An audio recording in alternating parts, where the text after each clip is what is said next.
Estamos saudando a todos os irmãos e amigos do Portal EBD com a paz do nosso Senhor e Salvador Jesus Cristo. Esta é a leitura diária da quarta-feira, dia 17 de janeiro de 2024. Nós estamos no primeiro trimestre estudando sobre o tema O Corpo de Cristo, origem, natureza e vocação da Igreja no mundo. Lição número 3, a natureza da Igreja. Para a nossa meditação de hoje, o texto escolhido está em 1 Coríntios, capítulo 1, de 1 a 3. E o título dado foi A Igreja como expressão visível e local. Está escrito assim na palavra de Deus. Paulo, chamado apóstolo de Jesus Cristo, pela vontade de Deus, e o irmão Sóstenes, a igreja de Deus que está em Corinto, aos santificados em Cristo Jesus, chamados santos, com todos os que em todo lugar invocam o nome de nosso Senhor Jesus Cristo, Senhor deles e nosso. Graça e paz da parte de Deus, nosso Pai, e do Senhor Jesus Cristo. Amém. Quando nós pensamos e falamos das chamadas grandes religiões mundiais, nós podemos observar que elas estão fixas em um espaço geográfico, né? Então, quando se fala de budismo, hinduísmo, islamismo, o próprio judaísmo, né? Essas religiões estão ali dependentes de uma sede. Elas têm uma sede fixa, uma sede local, né? E essa questão não acontece com o cristianismo. O cristianismo não está limitado a um espaço geográfico, né? Apesar disso, existem várias igrejas locais, várias igrejas em várias regiões do planeta Terra, né? Mas nenhuma delas constitui a sede do cristianismo, né? Pode constituir a sede de uma denominação, por exemplo, mas não do cristianismo, porque o cristianismo é algo que vai além do espaço geográfico, porque o cristianismo pretende alcançar a todo o mundo, né?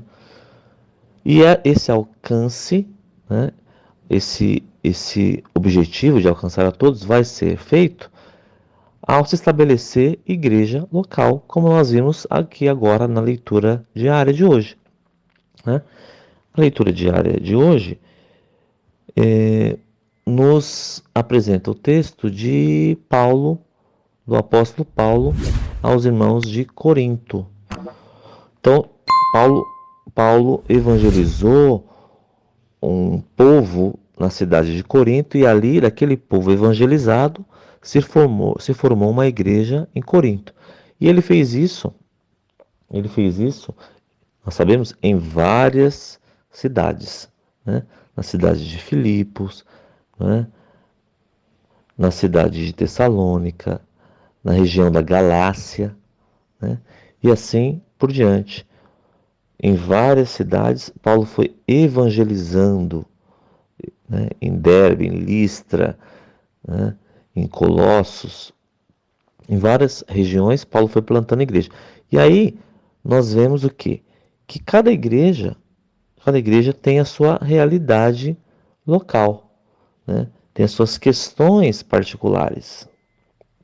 Por exemplo, essa mesma igreja de Corinto foi uma das igrejas que mais deram trabalho para o apóstolo Paulo, né?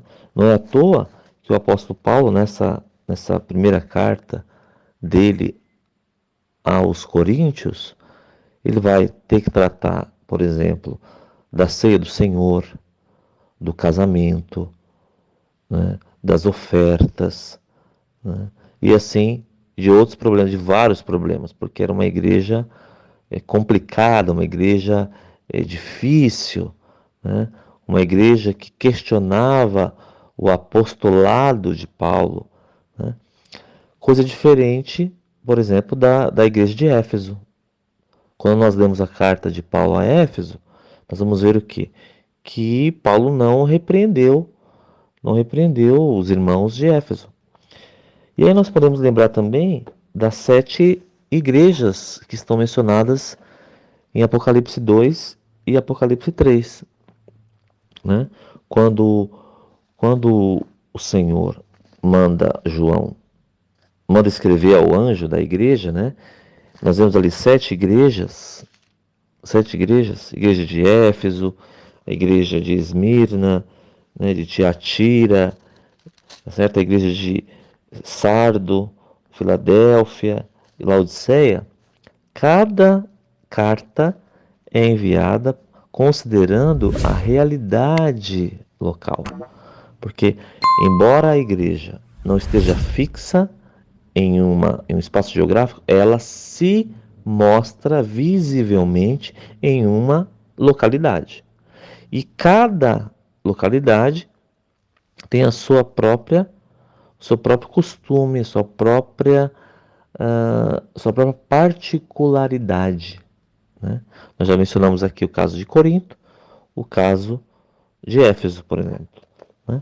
E nessas 7 cartas de Apocalipse, das igrejas da Ásia Menor ali, nós vemos que, por exemplo, a igreja de Laodiceia foi amplamente repreendida pelo Senhor. Amplamente, né? A igreja de Sardes, por exemplo, também foi repreendida, né? A questão da vigilância, mas a igreja de Filadélfia, por exemplo, não teve nenhuma correção, nenhuma repreensão.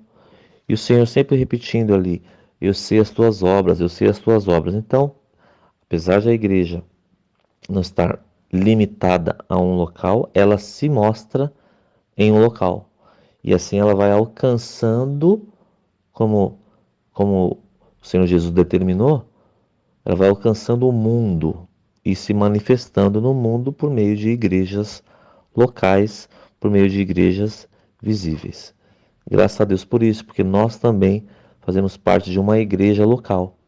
O Senhor nos colocou em uma igreja para nós servirmos em comunhão com nossos irmãos e para nós alcançarmos outras pessoas ali na região onde a nossa igreja está localizada. Que Deus seja louvado por isso, que Deus nos ajude a fazer a sua obra.